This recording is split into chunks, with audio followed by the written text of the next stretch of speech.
बाहर टेंशन में घूम रही थी। यक्ष सामने वहीं बैठा हुआ उसे देख रहा था। वो मन में सोच रहा था, एक यक्ष होकर भी आज मैं खुद को इतना लाचार महसूस कर रहा हूँ कि मैं रक्षिता की मम्मी को ठीक नहीं कर सकता। काश मैं उन्हें ठीक कर पाता। इतने में ही ऑपरेशन थिएटर का दरवाजा खुला और डॉक्टर बाहर आए। उन्हें देखते ही रक्षिता के हाथ पैर फूल गए। वो अपनी हथेलियां मसलते हुए उनके पास पहुंची और उसने पूछा, डॉक्टर मेरी मम्मी कैसी है? डॉक्टर ने रक्षिता को रिलैक्स होने का इशारा करते हुए जवाब दिया, घबराने की कोई बात नहीं है, अब आपकी मम्मी खतरे से एकदम बाहर है, उनका ऑपरेशन सक्सेसफुल रहा। ये सुनते ही रक्षिता की जान में जान आई और उसने ऊपर की तरफ देखकर भगवान को थैंक्स किया। मैं उनसे कब मिल सकती हूँ? डॉक्टर ने जवाब दिया, अभी तो वो बेहोश है, कुछ देर में हम उन्हें आईसीयू शिफ्ट कर देंगे, होश आने के बाद ही आप उनसे मिल सकती हैं। डॉक्टर वहां से चले गए। रक्षिता की आंखों में खुशी के आंसू आ गए। उसने आकाश की तरफ थैंक्स भरी नजरों से देखा, लेकिन रक्षिता की खुशी में जो बहुत खुश था वो था यक्ष। उसे खुश देखकर यक्ष की आंखें नम हो गईं। यक्ष खुद पर ही हैरान होते हुए बड़बड़ाया, और कर लो प्यार, अब मैं एक यक्ष होकर भी इंसानों की तरह ही इमोशनल होने लग गया हूँ। उसने अपना सिर हिला दिया और रक्षिता की तरफ देखने लगा। रक्षिता की खुशी खत्म ही नहीं हो रही थी। कुछ घंटों में ही अक्षरा को आईसीयू में शिफ्ट कर दिया गया। रक्षिता उसे शीशे में से देखकर खुश होने लगी। आकाश ने उसके पास आकर उसका हाथ पकड़ते हुए कहा, रक्षिता अब कैंटीन चलकर कुछ खा लो, ऐसे कब तक भूखी रहोगी? तुमने बहुत देर से कुछ भी नहीं खाया है। रक्षिता ना में अपना सिर हिलाते हुए बोली, जब तक मैं मम्मी को होश में नहीं देख लूंगी मुझे चैन नहीं आएगा और कुछ भी मेरे हलक से नीचे नहीं उतरेगा। आकाश रक्षिता का हाथ पकड़कर जिद करने लगा, मैं ऐसे तो तुम्हें भूखा नहीं रहने दूंगा, आंटी के लिए तुम्हें कुछ तो खाना ही होगा। आकाश को रक्षिता का हाथ पकड़े देखकर यक्ष को बहुत गुस्सा आने लगा। उसने अपने हाथों की मुट्ठियां बना ली और बड़बड़ाया, ये तो रक्षिता की सिचुएशन का फायदा उठाने की कोशिश कर रहा है, इसे तो सबक सिखाना ही पड़ेगा। रक्षिता आकाश की जिद के आगे हार मान गई और उसके साथ कैंटीन जाने के लिए तैयार हो गई। आकाश आगे आगे चल रहा था और रक्षिता उसके पीछे थी। यक्ष वहीं इनविजिबल होकर उनके साथ ही था। आकाश जैसे ही सीढ़ियां उतरने लगा, यक्ष के चेहरे पर स्माइल आ गई। वो बड़बड़ाया, अब इसे बताता हूँ। जैसे ही आकाश ने सीढ़ी पर कदम रखा, यक्ष ने उसके पैरों पर एक पैनी नजर डाली। इसके साथ ही आकाश का पैर फिसला और वो सीढ़ियों से नीचे जा गिरा। रक्षिता जल्दी से भागी और आकाश के पास पहुंच गई। वो घबराते हुए बोली, आकाश तुम ठीक तो हो ना? आकाश दर्द में करहा रहा था और यक्ष उसे देखकर हंस रहा था। रक्षिता ने हंसी की आवाज सुनकर इधर उधर देखा, लेकिन वहां उसे एक दो लोग नजर आए। उसे लगा कि शायद आकाश को गिरते देखकर वो लोग हंसे होंगे। रक्षिता ने आकाश को अपना हाथ दिया और उसे खड़ा किया। ये देखकर यक्ष का मुंह उतर गया। आकाश ने अपने कपड़े झाड़ते हुए रक्षिता को थैंक्स कहा और उसके बाद दोनों कैंटीन की तरफ बढ़ गए।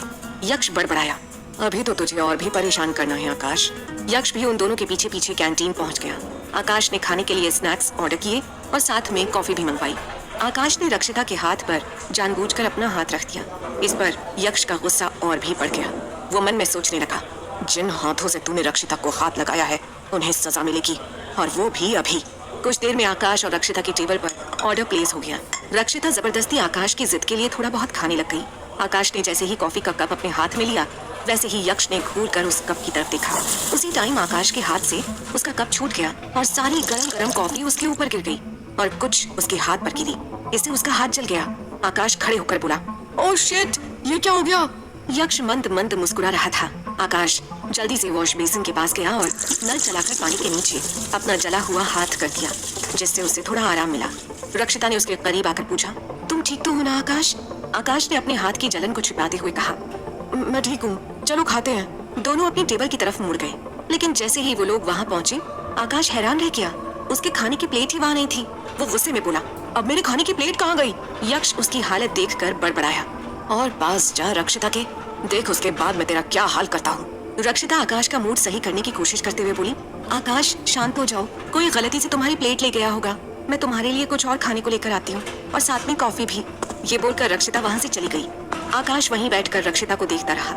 रक्षिता को अकेले पाकर यक्ष उसके करीब पहुँच गया। वो उसके कान में फुसफुसाया, till death do us apart, अब तो हम मरने के बाद ही एक दूसरे से जुदा हो सकते हैं रक्षिता। रक्षिता ने यक्ष की खुशबू पहचान ली और बड़बड़ाई, वो यही है। उसने अपने आसपास देखा, लेकिन वहाँ कोई भी नहीं था। कुछ देर बाद आकाश और रक्षिता वापस पहुँच गए। अक्षरा को अब आईसीयू में शिफ्ट कर दिया गया। अगले दिन अक्षरा को होश आ चुका था। रक्षिता नर्स से परमिशन लेकर अंदर उसे मिलने गई। रक्षिता को देखकर अक्षरा के चेहरे पर स्माइल आ गई। रक्षिता रोते हुए नाराजगी के साथ बोली, मैं आपके पास संडे को नहीं आई तो आपने मुझे ऐसे अपने पास बुला लिया। अक्षरा ने हल्की आवाज में जवाब दिया, तो और क्या करती, तू मेरी सुनती कहाँ है? रक्षिता मुंह बनाते हुए बोली, तो आप मुझ पर गुस्सा कर लेती। अच्छा अब आप ज्यादा बात मत करो, डॉक्टर ने मना किया है। रक्षिता अक्षरा की हालत पर रोने लगी। अक्षरा ने उसके हाथ पर अपना हाथ रखते हुए कहा, अब मैं ठीक हूँ बेटा, तू अब क्यों रो रही है? रक्षिता ने अपने आंसू पोंछ लिए। यक्ष खिड़की पर बैठा सब देख रहा था। वो बड़बड़ाया, ये लड़कियां इतना रो कैसे लेती हैं? लगता है इसके बारे में भी पता करना पड़ेगा। अपनी बात पर यक्ष खुद ही हंसने लगा। कुछ दिनों में ही अक्षरा को हॉस्पिटल से डिस्चार्ज भी मिल गया। रक्षिता अक्षरा को घर ले गई और उसकी देखभाल करने लगी। अक्षरा ठीक होकर धीरे धीरे काम में भी लग गई। यक्ष अक्सर उसी के घर में मंडराता रहता था। कभी वो रक्षिता के करीब आता तो कभी उसे देर तक निहारता रहता। एक दिन रक्षिता ऑफिस से वापस आई तो उस टाइम अक्षरा किचन में खाना बना रही थी। उसे देखते ही अक्षरा ने कहा, रक्षिता मैं डिनर लगाती हूँ, तू जल्दी से फ्रेश हो जा। रक्षिता रूम में गई तो उसे यक्ष की खुशबू का एहसास हुआ। उसने कमरे में देखा लेकिन वहां उसे कोई भी नजर नहीं आया। यक्ष भौहें चढ़ाकर फुसफुसाया, जब तुम मेरी महक तक अच्छे से पहचानने लगी हो तो मुझसे दूर रहने का क्या मतलब? रक्षिता फ्रेश हुई और बाहर डिनर करने चली गई।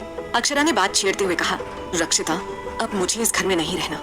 रक्षिता ऐसे अचानक अक्षरा के मुंह से ये बात सुनकर हैरान हुई। मम्मी क्या हुआ? अक्षरा ने खींचते हुए जवाब दिया, तो और क्या करूं रक्षिता, तुम्हारे घर से निकलते ही रुपया मांगने वाले सर पर आकर बैठ जाते हैं। तेरे पापा ने ना जाने किस किस से उधार लिया हुआ है, रोज कोई ना कोई आ धमकता है। ये सुनकर रक्षिता ने अपनी आंखें बंद कर ली। वो बड़बड़ाई, ओह इतनी बड़ी बात मैं कैसे भूल गई। रक्षिता और अक्षरा ने डिनर खत्म किया और फिर सोफे पर बैठ गई। उसने अक्षरा से कहा, मम्मी अब आप मुझे ये बताओ कि हमें किसका कितना उधार देना है। अक्षरा एक डायरी लेकर आई जिसमें उन सभी लोगों के नाम थे जिससे सुरेश ने उधार लिया था। रक्षिता सभी नाम नोट करने लगी। अक्षरा ने हैरानी से पूछा, तू क्या करने वाली है? रक्षिता ने मुस्कुराते हुए जवाब दिया, सबका कर्ज चुकता करूंगी, अब आप बिल्कुल भी चिंता मत कीजिए। अक्षरा ने पूछा, तो तू और सोने के सिक्के बेचने वाली है? रक्षिता ने हामी में अपना सिर हिला दिया। अगले दिन वो ऑफिस से पहले ही सुबह सुबह अपनी हवेली के लिए निकल गई। उसने बेसमेंट से जाकर पेंटिंग के पीछे छुपे ड्रॉर से एक पोटली निकाली और उसमें से 5 सोने के सिक्के लिए और ऑफिस के लिए निकल गई। दोपहर में उसने नमन से पूछा, सर क्या मैं आज जल्दी घर जा सकती हूँ? नमन ने पूछा, वो क्यों? रक्षिता ने जवाब दिया, सर कुछ अर्जेंट काम है। नमन ने उसे जाने की परमिशन दे दी। रुद्र सब कुछ देख रहा था। वो बड़बड़ाया, आज रक्षिता ऑफिस से जल्दी क्यों चली गई? ऐसा भी कौन सा अर्जेंट काम था? वो खिड़की से रक्षिता को देखने लगा।